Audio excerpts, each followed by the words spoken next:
Isso. Glória a Deus.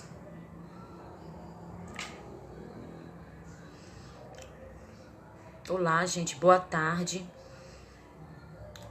Aleluia. Quero aqui iniciar um vídeo aqui ao vivo a respeito da palavra de Deus. Louvado seja teu nome, Senhor. Que nessa tarde o Senhor possa falar conosco através da sua palavra. Não aquilo que nós queremos ouvir, mas o que realmente precisamos ouvir da parte do Senhor. Porque muitas das vezes a gente pede o Senhor para falar conosco, mas a gente quer ouvir o que a gente gosta de ouvir, né? Algo que massageia o nosso ego, mas é da vontade do Senhor. É Ele que fala e nós não devemos escolher o que ouvir, porque o Senhor sabe o que é melhor para nós nessa tarde. Eu quero concluir aqui, né? Iniciar aqui, que a palavra se encontra em Salmos, capítulo 51. Diz assim a palavra do Senhor: tem misericórdia de mim, ó Deus, segundo a tua benignidade, apaga as minhas transgressões, segundo a multidão das tuas misericórdias. Lava-me completamente da minha iniquidade e purifica-me do meu pecado, porque eu conheço as minhas transgressões. E o meu pecado está sempre diante de mim, contra ti somente pequei. E fiz a que teus olhos é mal, e para que sejas justificado quando falares, e puro quando julgares. Eis que em iniquidade fui formado, e em pecado me concebeu minha mãe. Eis que amas a verdade no íntimo e no oculto, que fazes conhecer a sabedoria. Purifica-me com isopo, e ficarei puro. Lava-me, e ficarei mais alvo do que a neve. Faz-me ouvir júbilo e alegria, para que gozem os ossos que tu quebraste. Esconde a tua face dos meus pecados, e apaga todas as minhas iniquidades. Cria em mim, ó Deus, um coração puro, e renova em mim um espírito reto. Não me lances fora da tua presença, e não retires de mim o teu Espírito Santo. Torna a dar-me a alegria da tua salvação, e sustém-me com um espírito voluntário. Então ensinarei aos transgressores os teus caminhos, e os pecadores a ti se converterão. Livra-me dos crimes de sangue, ó Deus, Deus da minha salvação. E a minha língua louvará altamente a tua justiça. Abre, ó Senhor, os meus lábios, e a minha boca entoará o teu louvor. Porque te não compraz em sacrifícios, senão eu os daria. Tu não deleitas em holocaustos. Os sacrifícios para Deus são espírito quebrantado. A um coração quebrantado e contrito não desprezarás, ó Deus.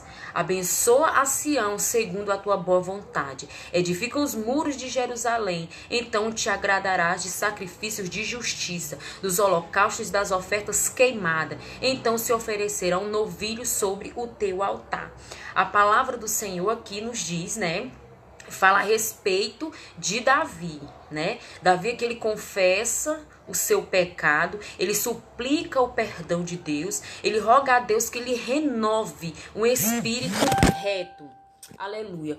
Muitas das vezes, meus queridos, pecamos. Muitas das vezes, meus amados irmãos, quando erramos diante do Senhor,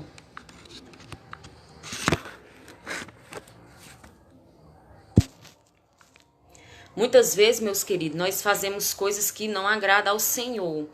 E ali muitas das vezes pedimos perdão, mas é um perdão que é só da boca para fora. E aqui o salmista, né, Davi, ele nos fala a respeito de quando erramos, devemos pedir perdão. Temos que se arrepender verdadeiramente. E Davi foi um homem segundo o coração de Deus. Ele foi considerado um homem segundo o coração de Deus, mas por quê?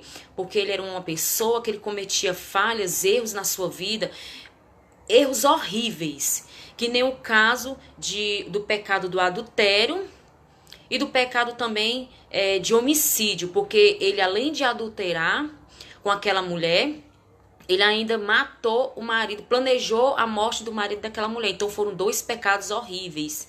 E das consequências desse pecado, veio também uma criança que não chegou a nascer. Por quê? Porque Deus, ele recolheu aquela criança para o seu seio. Por quê? Porque era fruto do pecado. Então, quando pecamos contra o Senhor, Ele nos perdoa quando nós nos arrependemos de verdade. Como Davi que se arrependeu e disse: Senhor, me perdoa, cria em mim um coração reto, um coração humilde, perdoa as minhas iniquidades. Ali ele suplicou, Deus perdoou, mas Davi não deixou de pagar pelos seus pecados. Mesmo Deus perdoando, aquilo que plantamos, nós colhemos. É uma das coisas que eu mais gosto de falar, né, quando eu estou ministrando a palavra do Senhor, porque muitas das vezes a gente pede perdão a Deus pelo que fazemos de errado, né, mas depois vem as consequências disso, porque nós sabemos que tudo que plantamos nós colhemos, não tem para onde correr. Ele perdoa, Deus perdoa. É mais um aprendizado quando erramos, quando cometemos falhas diante do Senhor, Ele nos perdoa. Não é para nossa derrota, é mais um crescimento, um amadurecimento para as nossas vidas. Porém, as consequências vêm depois. Mas nós não estamos passando pelas consequências só, mas consciente de que erramos, o Senhor nos perdoou e que aquilo ali a gente vai conseguir avançar no estágio ainda melhor. Por quê? Porque quando você pensar em cometer alguma coisa diante do Senhor, algum delito, você vai parar e você vai pensar. Deus vai te trazer a lembrança que aquilo que você pode cometer, fazer, não vai te trazer bons resultados. Porque, na verdade, a gente planta, né? A gente planta certas coisas e colhemos certas coisas. No caso, se você plantar coisas erradas na sua vida, a colheita vai ser desastrosa. Então não tem para onde correr. Então nós temos que pensar 2 vezes, fazer como Davi, se arrepender. Pecou, mas se arrependa. Então Davi aqui, ele diz: cria em mim, ó Deus, um coração puro e renova em mim um espírito reto. Por quê? Porque aquela pessoa que tem um espírito reto diante do Senhor, ela tem temor. Quando ela comete falhas diante do Senhor, ela se arrepende verdadeiramente, ela tem aquele temor.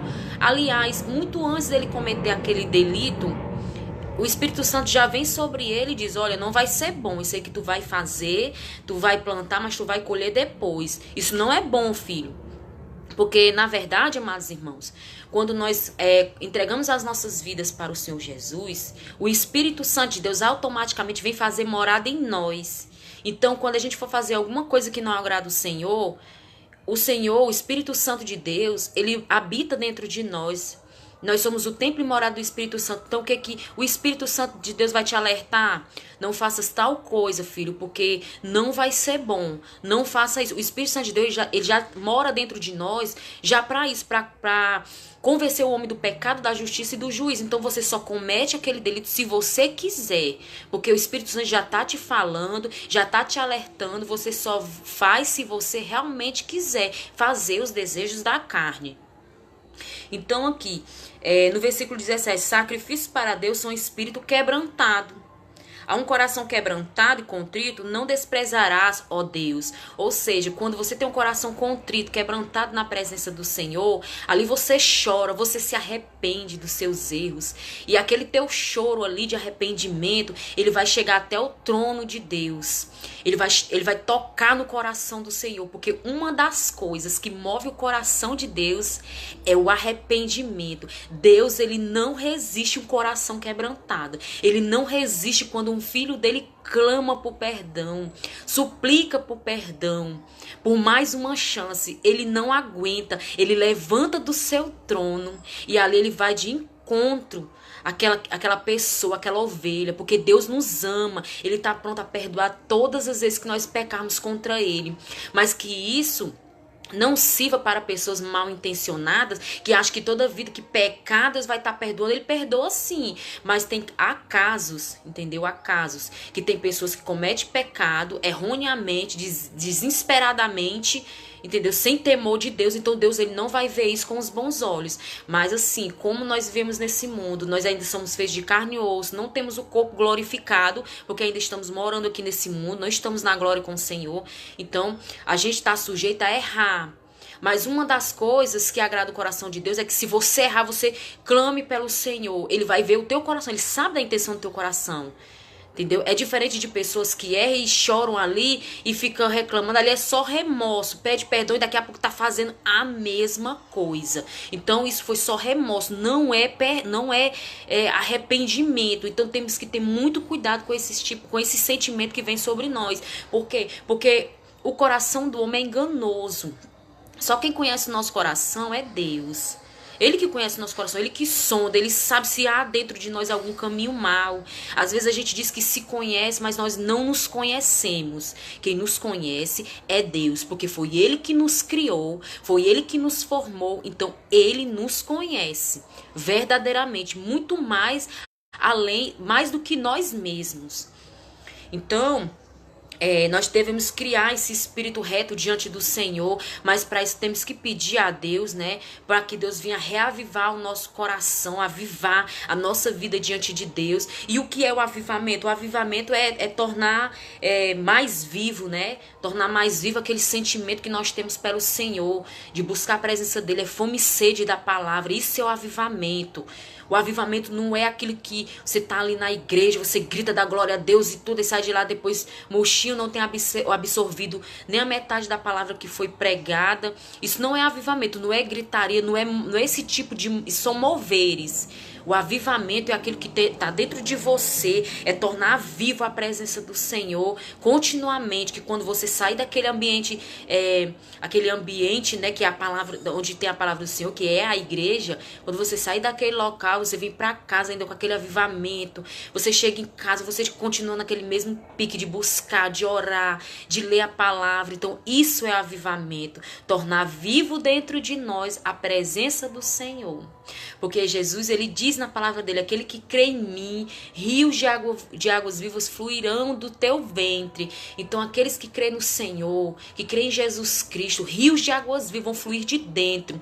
Essa água simboliza o Espírito Santo de Deus, é a fome da palavra, é a sede de justiça de Deus. Então isso virá sobre a tua vida, se você buscar ao Senhor e pedir a Deus para que ele venha criar em você um coração contrito, um coração capaz de perdoar, um coração de amor, um coração ali voltado para o Senhor com gratidão, né? E uma das coisas que eu mais gosto de falar nas minhas ministrações é que nós devemos ser gratos a Deus, gratos ao Senhor por todas as coisas, por tudo. Nós não devemos ser gratos ao Senhor se Deus abriu uma porta de emprego, se Deus te deu um bom casamento, um bom matrimônio. Não devemos glorificar a Deus só porque abrimos a nossa despensa e os celeiros estão lotados. Entendeu? Não é isso.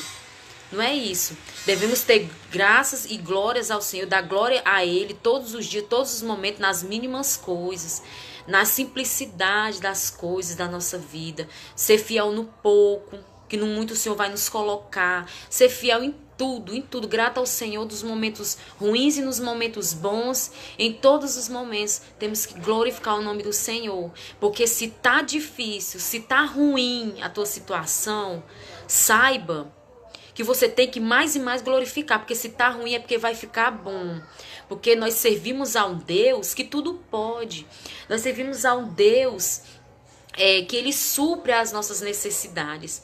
Olha o que foi que Deus fez com aquele povo, que ele usou Moisés ali para tirar do Egito. Ele trouxe aquele povo para o deserto, para provar, para saber o que tinha no coração daquele povo, para saber se aquele povo realmente o amava como ele amava, porque aquele povo de Israel era um povo escolhido por Deus. Deus pôs aquele povo à prova, entendeu? Aquele povo foi provado. Mas olha o que Deus fez. Deus levou para o deserto não para matar de fome, não para matar de sede, mas o Senhor levou para o deserto para provar, para mostrar para eles que eles têm um dono, que eles são amados sim por Deus. Então eu quero dizer nessa tarde, para a minha vida, para a sua vida, porque à medida do momento que eu estou ministrando essa palavra, ela serve para mim, serve para você. serve para todo aquele que crê na palavra de Deus. Saiba que Deus ele está no controle da situação de nossas vidas. Se está difícil agora, mais tarde vai se tornar fácil. Porque quando Jesus está no teu barco, tu não deves temer a tempestade. Pode estar tudo desmoronando, o céu está de bronze.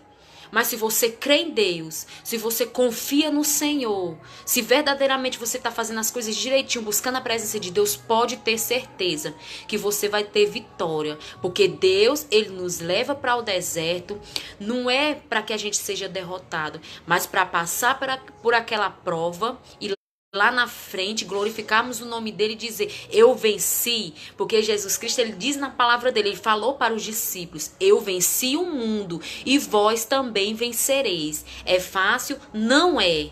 Mas saiba que todo aquele que confessa Jesus, ele precisa levar a sua cruz. E muitas vezes dizemos que está pesada, mas não está. Jesus, ele carregou a cruz sozinho praticamente, né? Só no finalzinho que ele chegou José de Arimateia e ajudou a levar até o Calvário ali, aquela cruz. Mas praticamente Jesus levou a sua cruz sozinho. E nós não, desde o início que nós não carregamos a cruz sozinha. Jesus está conosco. Tudo que passamos na nossa vida, Jesus está ao nosso lado. Sempre conosco para nos dar a vitória. E eu sei que no meio da luta a gente não consegue enxergar. Às vezes nós estamos tão atribulados de tal maneira que a gente não consegue ouvir a voz de Deus no meio da tempestade, no meio da trovoada, nós não conseguimos ouvir a voz de Deus. Mas a partir do momento que você respira, solta aquele ar e você pensa no Senhor e você começa ali a se equilibrar na presença do Senhor, ali colocar teu pensamento diante dele, começar a pensar mais no Senhor, ali vai vir o gozo do Espírito Santo. O Espírito Santo, ele vai vir com calma na tua vida, vai te trazer mansidão naquele momento. Aí você vai começar a ouvir a voz de Deus, porque você está tranquilo, você está calmo ali naquele momento. O Espírito Santo de Deus, ele está te consolando. Então vai ser mais fácil assim. Por isso que tem uma passagem aqui na Bíblia, que eu não me recordo onde é que está, mas diz que Deus, ele não ouve a oração daquela pessoa que está atribulada. Por quê? Porque a pessoa que está atribulada, ela não sabe nem o que ela está dizendo. Ela está altamente descontrolada, desequilibrada. Então Deus ali no momento, ele não vai te responder. Ele quer que você tenha calma primeiro. Você para um pouco, coloque sua mente no lugar, sua cabeça para funcionar. Se concentre no Senhor, respire, tome um gole de água. Se ajoelhe ali. Aí o Espírito Santo de Deus vem devagarzinho ali. Aí passa a mão no teu ombro, passa a mão na tua cabeça. Aí começa a falar, filho, filha, eu estou contigo. Não te preocupa que eu vou te dar a vitória. Isso é passageiro, isso que está acontecendo na tua vida é passageiro. Eu só estou te provando, eu quero só saber o que tem no teu coração. Eu quero que você confie mais em mim. Quero que você seja como o meu servo Davi, aqui no capítulo 51, versículo 10, que clamou a mim no momento de angústia e disse, cria em mim, ó Deus, um coração puro e renova em mim um espírito reto. Então é isso que o Senhor quer que você venha a pedir a Ele. Aí ele começa a trabalhar a partir do momento que você começa a confiar, você começa a ter calma. Porque Deus, ele não vai ouvir a oração de uma pessoa atribulada, porque ela está desesperada e ela não sabe naquele momento o que ela quer. Então o Senhor deixa que aquela pessoa se acalme e viu o Espírito Santo para consolar primeiro, para dar calma, para depois começar a falar. Aí depois, quando Deus começa a falar, você começa a ouvir a voz de Deus, porque Deus, ele trabalha dessa maneira. As coisas do Senhor é tudo certinho, é tudo direitinho. Não há falha nele. Não há erro nele. Há uma frase que as pessoas usam por aí, mas é uma frase falsa, não está dentro da palavra de Deus. É uma frase mundana que diz assim, Deus tarda, mas não falha. Isso não é verdade. Isso não é verdade. Deus, ele não tarda em nada. Ele é perfeito, ele só chega na hora certa, no momento certo. Ele chega na hora que realmente ele tem que chegar. Ele fica vendo ali a situação acontecer. Ele, pronto, é agora. Eu vou chegar agora. É agora que eu vou começar a agir. É agora. Então, ele sabe o que ele faz. Ele não escreve certo por linhas tortas, não, porque ele é perfeito. As coisas do Senhor não é bagunçada. Ele não chega atrasado, ele não chega na hora errada, ele chega no momento certo. Ele dá a vitória no momento certo. Ele não vai dar vitória para quem, para a pessoa que não está preparado para receber ali aquela vitória. Primeiro ele vai trabalhando no caráter da pessoa, ele vai trabalhando na vida da pessoa, para depois ele abençoar. Então tudo do Senhor é certinho, é tudo direitinho. Porque se não estamos com a vida no altar de Deus, na presença de Deus corretamente como Ele almeja, tudo que fazemos não vai estar bom aos olhos do Senhor, porque nós estamos agindo da nossa maneira e não na maneira como Deus quer. Entendeu? Então tudo é no tempo do Senhor, tudo é no momento certo. Então essa é a palavra, né, que o Senhor deixou para mim, né, nessa tarde, para você também. Eu espero que Deus tenha falado no seu coração. Tem algumas pessoas aqui, quero agradecer a vocês que estão nesse momento vendo aqui, ouvindo essa palavra abençoada. Tem aqui o William Gonçalves, Flávia Basílio, Aurélio Gomes, Flávia Basílio. Gente, compartilha essa mensagem. É muito interessante, ó, se tudo que fizermos aqui, o que está escrito aqui na palavra do Senhor, se fizermos conforme a palavra do Senhor nos ensina, seremos verdadeiramente abençoados. Então essa palavra aqui, essa passagem é maravilhosa, que fala a respeito de Davi, quando pecou diante de Deus, ali ele confessou, ele suplicou perdão, ele verdadeiramente, ele se arrependeu, ele rogou a Deus que trabalhasse no coração dele. Se toda vida que a gente lê a palavra de Deus, se a gente meditar e colocar um pouco de cada coisa aqui que está escrito na palavra do Senhor dentro de nós, seremos pessoas diferentes. Porque nós estamos vivendo numa época em que as pessoas não têm amor no coração, as pessoas não se compadecem umas com as outras, as pessoas não querem saber de nada. Eu quero saber se eu almoço, se eu janto todos os dias, não quero saber quem está com fome, quiser vai trabalhar, mas não conhece a situação da pessoa, não sabe o que aquela pessoa está vivendo. Entendeu? Então as pessoas estão pensando mais em si do que nas outras. Na época de Jesus Cristo não era assim, as pessoas eram solidárias, as pessoas ajudavam umas às outras. Eu acredito, tinha mais união, tinha mais aquele elo de união entre as pessoas. Então é isso que Jesus quer. Jesus ali, ele multiplicou o pão para tantas pessoas. Ali ele estava ensinando naquele momento, na multiplicação dos pães, ele estava ensinando que nós temos que ter comunhão. Que temos que ter comunhão. Não adianta a gente ter fé e não ter ação. As duas andam lado a lado, de mãos dadas, de mão dadas. A fé, né, que você tem em Deus, as obras também. Não adianta só você chegar numa casa, você vê ali uma família humilde e pobre, e ali naquele momento você orar por aquela pessoa, pregar a palavra, cantar uns louvores ali, vai ser bom, vai estar alimentando o espírito daquela pessoa, porque ela está precisando urgentemente de Deus. Mas você também precisa, de alguma maneira, ajudar. Ai, mas eu não posso, eu não tenho dinheiro. Mas fala com alguns irmãos da igreja, fala com alguém que pode ajudar, né? Pede uma ajuda, uma roupinha, um alimento, ali faz uma cestazinha básica. Não, vai aparecer tanta gente para ajudar, então você vai ali, abençoa aquela família. A fé sem obras, ela é morta, não adianta. As duas têm que estar lado a lado, entendeu? Lado a lado, a gente tem que fazer a nossa parte, gente. Deus nos colocou no mundo para isso.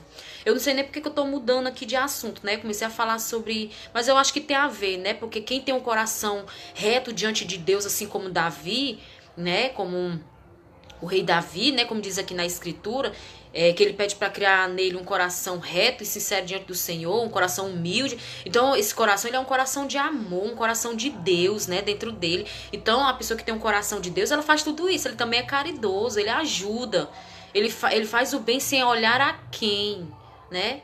Ele não vai se importar se aquela pessoa vai retribuir da mesma forma. Para que aquela pessoa pague mal com o bem que você fez. Mas você fez a sua parte. Você é filho, você é servo de Deus. Você é filho. Você precisa ter a essência de Deus dentro de você. E a essência de Deus é isso. É amor, bondade, caridade, mansidão, fé. É os frutos do Espírito Santo sendo gerado dentro de você.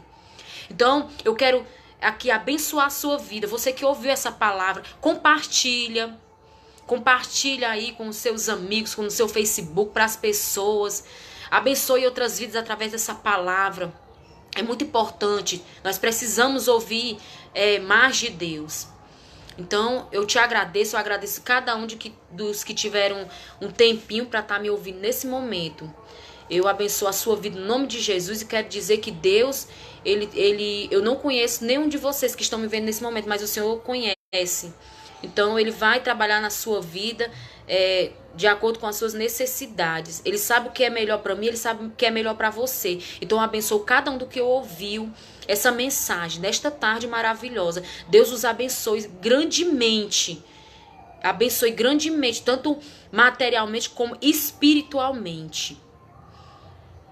Aqui, Antônio Maria dos Anjos, a paz do Senhor. Deus abençoe. Então, gente, fica com Deus. Um abraço bem apertado. Deus abençoe as suas vidas. Amém. Em nome de Jesus.